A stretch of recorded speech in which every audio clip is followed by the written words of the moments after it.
It is not odd to marry one's cousin. It is regal. Just look at the royal family. Less talking, more fencing. Brother. Did you visit the olive orchards in Lesbos? I certainly did. I oiled my way right in. That was an olive joke. I so love cheese. Your Majesty, is this about? Brimsley. Fresh snuff. Is that cake? It is indeed. Lemon? Pardon? I fancy a good lemon. Cake. Cake. Yeah, the cakes at these occasions are surprisingly good. Does your mistress wish the cake to be soaked in rum or brandy? Sir George Crane sneaked me a wrapped bundle of cake and biscuits. Miss Thompson has a fondness for cake. Appears we better now have a piece of cake. Have cook prepare as many biscuits as he can this morning. Leave it to people to complicate matters with their ceremonies and their cakes. The Duke is quite fond of gooseberry pie. Come in. May I help you to some freshly prepared biscuits? Leftover cake. That mistress of yours is going through the biscuits quick. You must stay for dessert. It's gooseberry pie, Your Grace. No cake, then? Another time.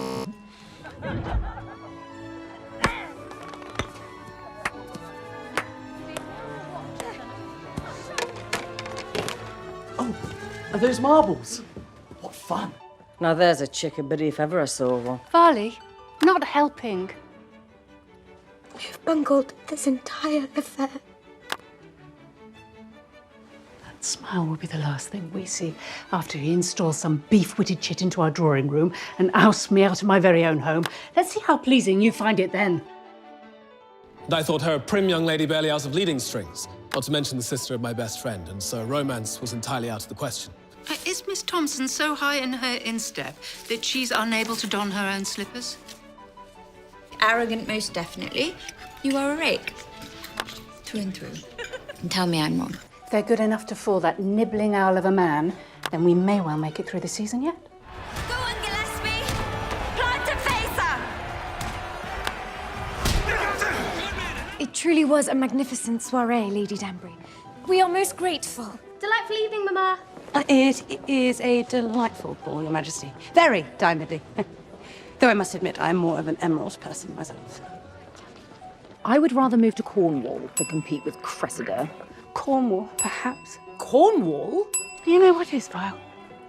Fish head pie. It's a Cornish delicacy. Oh dear, what can the matter be? Oh dear, what can the matter be? Oh dear, what can the matter be? Johnny's so long at the fair. I am invited to a private tea with the Queen. That tea has accomplished what I needed it to. You truly believed a tea would rectify the situation, madam? Oh, what a delectable frock.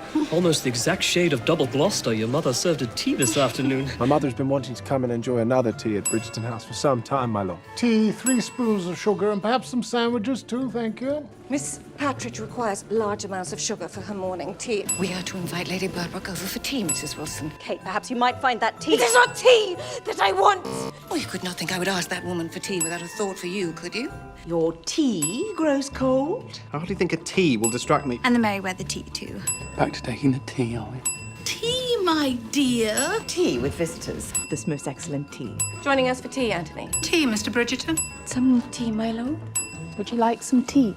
I even taught her how to make this pitiful excuse for tea the English so adore. I despise English tea.